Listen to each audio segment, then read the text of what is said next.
Hello, greetings dear parents and students. This is Mahesh from Shiv Senior Secondary School, Gatoli. Today we'll be continuing our subject Social Studies for grade 5 and the chapter is chapter number 3 named Human Heritage. Human Heritage में हमने practice zone 2 page number 46 तक पढ़ लिया था और discuss किया था, जिसमें हमने बहुत सारे महान व्यक्तित्वों के बारे में पढ़ा और उन्होंने कैसे हमारे इतिहास में योगदान दिया, हमें एक ह्यूमन हेरिटेज प्रोवाइड की, वो हमने पढ़ा। आगे हम कंटिन्यू करते हैं पेज नंबर 47 से। आज 47 पेज पे है नोबेल प्राइज़ विनर्स। तो नोबेल प्राइज़ जो हमारे देश में एक बहुत बड़ा सम्मान का प्रतीक है, वो जिन जिन लोगों ने नोबेल प्राइज़ जीते हैं उनके बारे में ये है। Indians have also brought glory to the country by winning the Nobel prize in different fields. भारतीयों ने नोबेल प्राइज़ जीत के बहुत सारे क्षेत्रों में भारत का नाम रोशन किया है। Nobel prize was instituted in 1901 to honour excellence in the field of literature, world peace and science. तो ये विश्व स्तर का एक पुरस्कार है नोबेल प्राइज़, जो सभी देशों में इसको विख्यात है, जानते हैं लोग। तो ये एक्सेलेंस जब हो आपने अचीव की है इन द फील्ड ऑफ लिटरेचर और वर्ल्ड पीस और साइंस, इनमें से किसी भी क्षेत्र में अगर आपने बहुत अच्छा काम किया है, दुनिया में विख्यात होने लायक, तो आपको ये नोबेल प्राइज़ दिया जाता है। ये 1901 से शुरू हुआ था।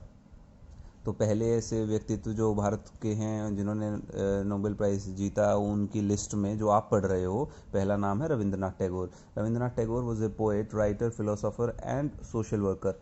ये कवि भी थे, लेखक थे, फिलोसोफर थे और एक सोशल वर्कर थे, यानी समाज में भलाई का काम करते थे। He was born in 1861 in Kolkata.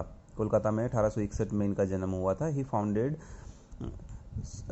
Shanti Niketan, a school where students were imparted education in natural surroundings. इन्होंने शांति निकेतन नाम के स्कूल की स्थापना की थी, जहाँ पे नेचुरल सराउंडिंग्स में यानी प्राकृतिक रूप से वहाँ बच्चों को रखा जाता था और उनको पढ़ाया जाता था।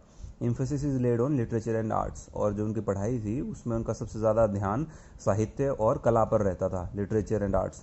तो साहित्य यानी लिटरेचर का मतलब क्या होता है, जो आप बुक्स लिखते हैं किसी भी चीज़ के बारे में, चाहे वो स्टोरी राइटिंग है, नॉवल राइटिंग है, या फिलोसॉफिकल राइटिंग है, फिक्शनल राइटिंग है, ये सब लिटरेचर का हिस्सा है, जो किताबें हम पढ़ते हैं आपकी स्कूल बुक्स के अलावा।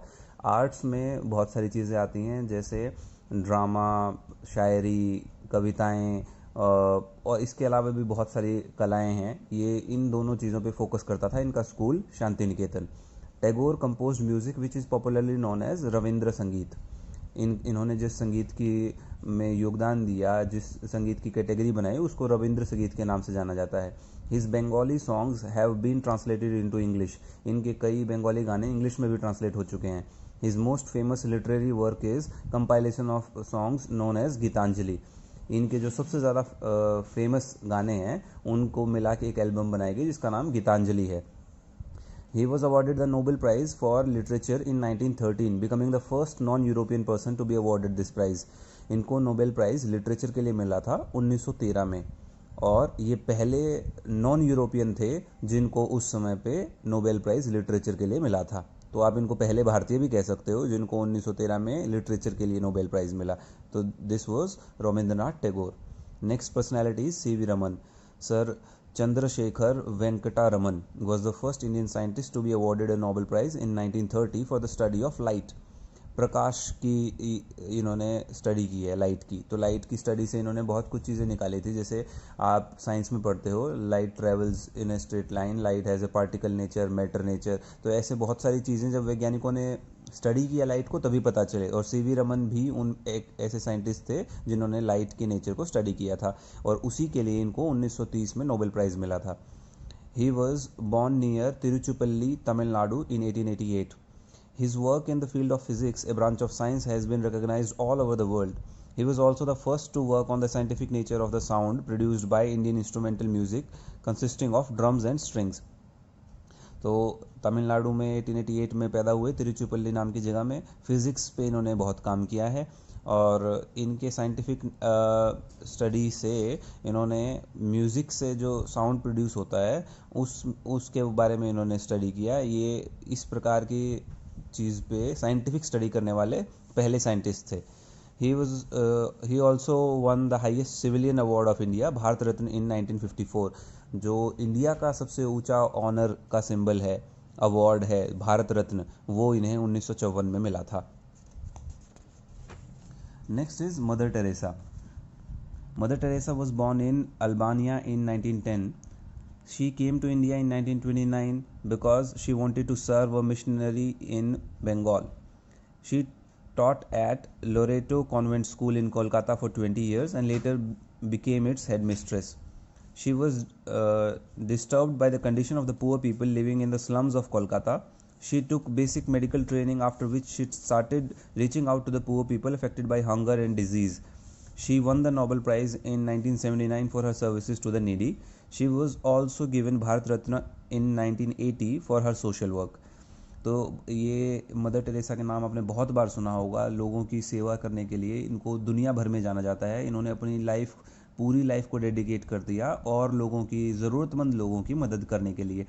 ये इंडियन नहीं थी। 1910 में ये अल्बानिया में पैदा हुई थी, लेकिन ये भारत आई थी 1929 में, क्योंकि ये बंगाल में एक मिशनरी को मदद करना चाहती थी, यानी गरीब लोगों की मदद के लिए कोई ऑर्गेनाइजेशन चल रही थी जिसमें मदद करना चाहती थी। लोरेटो में इन्होंने पढ़ाया भी कॉन्वेंट स्कूल में कोलकाता में 20 साल तक। उसके बाद ये उस स्कूल की हेड मिस्ट्रेस भी बनी। उसके बाद गरीब लोगों की मदद के लिए इन्होंने अपना काम करना शुरू कर दिया। मेडिकल ट्रेनिंग ली और जब प्लेग फैला तो नर्स का काम किया और लोगों की सेहत को इम्प्रूव करने के लिए उनकी देख रेख करती थी। उसी के लिए 1979 में इन्हें नोबेल पीस प्राइज़ मिला और 1980 में भारत रत्न से भी इन्हें नवाजा गया। Next personality is Amartya Sen. Amartya Sen won the Nobel Prize for Economics in 1998. He is the first Indian economist to have achieved this honor. He was born in Shantiniketan in 1933. It is said that Rabindranath Tagore gave him the name Amartya, which means immortal or something that cannot die. When he was 9 years old, he experienced the Bengal famine, in which lakhs of people lost their lives due to starvation. This experience is reflected in many of his great writings. Sen has done studies on famines for the improvement of living conditions of poor people in India. He was also awarded Bharat Ratna in 1999. Amartya Sen जो हैं, इनको economics में Nobel prize मिला है 1998 में। ये first Indian economist थे जिनको ऐसा ऑनर मिला। इनका जन्म शांति निकेतन, जो अभी हमने थोड़ी देर पहले पढ़ा, रविंद्रनाथ टैगोर ने स्कूल की स्थापना की थी जिसका नाम शांति निकेतन था, तो उस स्कूल में इनका जन्म हुआ था 1933 में। और रविंद्रनाथ टैगोर ने ही इनका नामकरण किया था। इन्होंने अमर्त्य नाम दिया था। अमर्त्य का मतलब होता है अमर, जो कभी ना मरे। 9 साल की उम्र में इनके सामने जब ये जिंदा थे, बंगाल में अकाल पड़ा था। फेमाइन मतलब अकाल। तो उसकी वजह से इन्होंने खुद अपनी आंखों से देखा था कि लाखों लोगों की जानें चली गई थी, क्योंकि खाने को नहीं था। स्टारवेशन से मर गए, मतलब भूख से मर गए थे लोग वहाँ। तो ऐसी स्थिति इन्होंने खुद देखी थी, तो इन्होंने ठान लिया था कि जीवन में कुछ ना कुछ भूखमरी के बारे में ज़रूर करना है। तो इन्होंने उसके लिए ही इकोनॉमिक्स की स्टडी की और फेमाइंस के बारे में बहुत सारी स्टडी की कि अकाल कैसे पड़ता है, कैसे इसको रोका कैसे जा सकता है। तो उस काम के लिए ही इन्हें, इनकी स्टडी के लिए और इनके उन मेहनत के लिए इनको नोबेल प्राइज़ मिला था 1998 में। उसके बाद भारत रत्न मिला 1999 में। तो ये थे अमर्त्य सेन। तो इस प्रकार आप इस चैप्टर में बहुत से महान लोगों के बारे में पढ़ चुके हैं, जो भारत में महान कार्य जिन्होंने किए, और उनके अच्छे कामों की वजह से ही आज आप उनके बारे में पढ़ रहे हैं। तो इस चैप्टर का मकसद ये था कि आप ये जानें कैसे आपके ही देश में, आपके देश के लोगों ने क्या क्या अच्छे काम किए हैं, जिसकी वजह से उन्हें बहुत बड़े बड़े पुरस्कार मिले हैं, और उनके काम से कहीं ना कहीं आज आपका जीवन प्रभावित होता है। यानी उन्होंने कुछ अच्छा किया जिसकी वजह से आज भी आप उस अच्छे का फल भोग रहे हैं, इसलिए आप इनके बारे में पढ़ रहे हैं।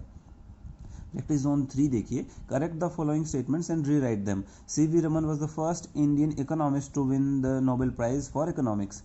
तो सीवी रमन के बारे में लिखा है, यहाँ इकोनॉमिस्ट लिखा है, लेकिन वो साइंटिस्ट थे, तो इनको किसके लिए मिला था? साइंस के लिए मिला था। Mother Teresa won the Nobel peace prize for literature in 1913। Nobel prize Mother Teresa को लिटरेचर के लिए मिला? नहीं, उनको नोबेल पीस प्राइज मिला क्योंकि वो सोशल वर्क करती थी। ओके, इन्होंने लोगों की मदद की, तो ये लिटरेचर के लिए नहीं मिला इनको। मदर टेरेसा को नहीं मिला लिटरेचर के लिए 1913 में, लिटरेचर के लिए किसी और को मिला है। वो हमने अभी यहाँ पढ़ा था। लिटरेचर के लिए जिनको मिला यहाँ, ये थे अमृता शेरगिल, जिनको इनके 1913 का जिक्र इनके फादर के बारे में है, ये यहाँ पे आए थे। इसके अलावा आपको बहुत सारे लोगों के बारे में दिया है, इनकी डेट्स आपको याद करनी है, लेकिन मदर टेरेसा को नोबेल पीस प्राइज़ मिला लिटरेचर के लिए नहीं। और इनको नोबेल पीस प्राइज़ कब मिला, जो आपने अभी भी यहाँ पढ़ा 1979 में, लेकिन not for literature, social work के लिए मिला इनको। Most famous work of Rabindranath Tagore is compilation of songs known as Gaban, लेकिन ये रविंद्रनाथ टैगोर के गानों का संग्रह नहीं है गबन, ये मुंशी प्रेमचंद का है। तो इसके साथ आपका चैप्टर नंबर 3 कंप्लीट होता है। और चैप्टर नंबर 3 से प्रैक्टिस जोन 1, 2, 3 तीनों आपको लिखने भी हैं, याद भी करने हैं। साथ ही इस चैप्टर के जितने हमने पर्सनैलिटी पढ़े, एक बार उनको ढंग से पढ़ें और उनसे हमें क्या सीख मिलती है, ये ज़रूर उसमें से निष्कर्ष निकालें। Okay, that is all from chapter number 3। I hope आपको ये समझ में आया होगा। प्रैक्टिस जोन 1, 2, 3 तीनों के सॉल्यूशंस हम आपको अलग से फ़ोटोज़ में भेज देंगे, उन्हें पेन से नोटबुक में लिखना है आपको। Thank you. Have a good day.